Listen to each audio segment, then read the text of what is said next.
Donc pour bien expliquer, on va dire, dans un schéma, donc avec ton frère Rémi, puisqu'il est les cofondateurs, Oui, oui, et c'est lui, je suppose, qui est un peu plus sur place, il et est sur place. voilà, qui fait un petit peu les visites, le sourcing, Qui grosso modo, continue très à bien. faire l'immobilier, la main dans l'immobilier. Il a 10 ans de moins, Voilà. c'est son tour. Et du coup, donc pour expliquer un petit peu aux gens qui nous regardent et qui nous écoutent, donc vous ciblez des biens avec une bonne rentabilité, on va venir dans la partie mots. L'idée, c'est que du coup, vous allez avoir des loyers, vous allez Absolument. toucher des loyers. Absolument. L'investisseur va vous acheter un token qui vaut combien? Le prix d'entrée pour un token? 50 $. 50 $, très bien. Donc, Environ, hein, ça change de propriété en propriété, mais le token holder, il achète un token par bien immobilier ou c'est un parc immobilier? non. Chaque propriété a sa propre compagnie et cette compagnie est exprimée par un token différent. D'accord. Donc, si on va avoir 3 propriétés, il faut acheter, enfin une part de 3 propriétés, il faut acheter 3 tokens différents. Donc, tu crées une LLC, qui est le nom de la société, plus le statut de la société. Aujourd'hui, c'est une LLC, ça sera, enfin, déjà, ça change. Ça va être une Inc. D'accord. Oui. Bon, on va pas rentrer Mais ça dans rentre. les techniques Voilà, tout à fait. juridiques Oui. américains. Grosso modo, tu achètes en société et tu crées une société par actif, par bien. Tout à fait. Voilà. Donc après, tu as ton token. Donc toi, tu vas recevoir des loyers. La compagnie reçoit des loyers, tout à fait, oui. Donc en dollars. Oui.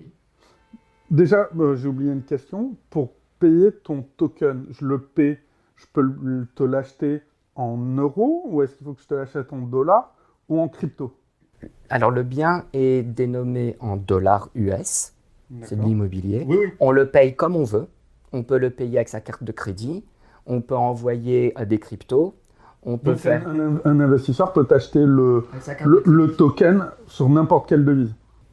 Oui, moi je le convertis en dollars US. D'accord. Moi j'ai besoin de dollars US pour acheter la propriété et les rénovations et la maintenance se fait en dollars US. Donc, ça me fait penser que j'aurais dû le dire avant, mais comme on est sur des produits financiers, donc là on est dans un flou juridique, je rassure nos amis de l'AMF, on prend les précautions, il n'y a aucune recommandation dans ce podcast-là, on ne fait pas d'appel public à l'épargne, on est justement dans une idée de vous donner du contenu.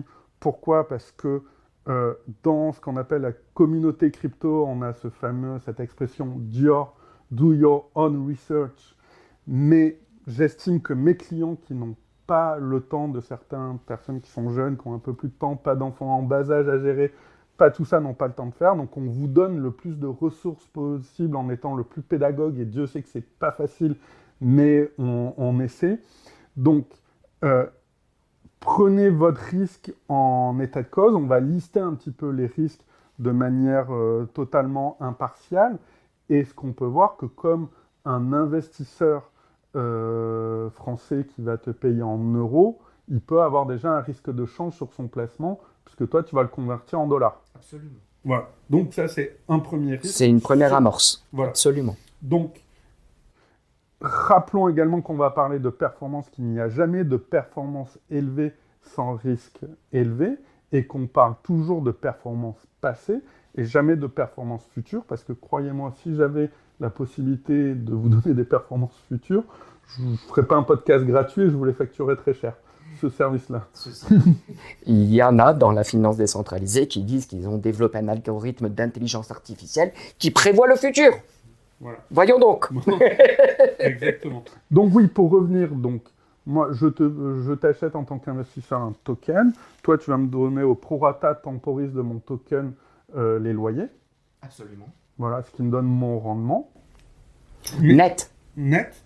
Prorata temporis, moins les frais de gestion, les réserves, les frais de rénovation, etc. L'immobilier, c'est vivant. Ce qu'on appelle le report à nouveau, notamment dans le langage des SCPI, c'est ce cash que tu vas mettre de côté pour prévenir des aléas et qui te permet de maintenir à l'investisseur le rendement et pas qu'il y ait des fluctuations de rendement parce que là, la maison, il a fallu faire la toiture du coup. Et donc aujourd'hui, tu arrives à une rentabilité à peu près brute de combien? dans tes investissements? Pas celle que tu redonnes aux token holders, celle que toi, tu arrives à dégager. Avant les frais, avant le truc, on est dans du 14-15 D'accord. sur le dollar US, mais en net, on est dans du 10, oui, 10, 11. Au début, quand on a démarré Realty, on était à 12-13. On ne l'a plus. On ne l'a plus, parce que les prix ont augmenté. Ton modèle économique à toi, tu ne prends pas comme les SCPI des frais de gestion? Non. Alors, oui et non. C'est-à-dire que notre modèle de rémunération est simple. On prend 10% lorsqu'on met le token sur la plateforme, Realty. Donc, on prend 10% de la première émission. Donc, concrètement, quand moi je t'achète un token à 50, mon token il vaut 40. 10%, je dis n'importe quoi, on arrive en fond. Oui, non, il vaut 45. 10%, je dis voilà, j'allais dire, là, ça fait beaucoup. Oui, non, il vaut 45. Alors, oui. Oui. Le token vaut quand même 50, mais parce qu'on a... Je vais l'expliquer. Mais oui, disons que le sous-jacent vaut 45. Et le rendement que tu donnes à l'investisseur, il part des 50? 50. C'est ça. Et à peu près, aujourd'hui, vous êtes... Tu me diras, ça entre 10 et 11. Ça dépend des maisons, ça dépend des endroits. Oui. Par exemple, à Détroit, on est sur du 11. En Floride, on est sur du 7. D'accord. Et est-ce que tu as une idée... Et à Chicago, on a fait du 8.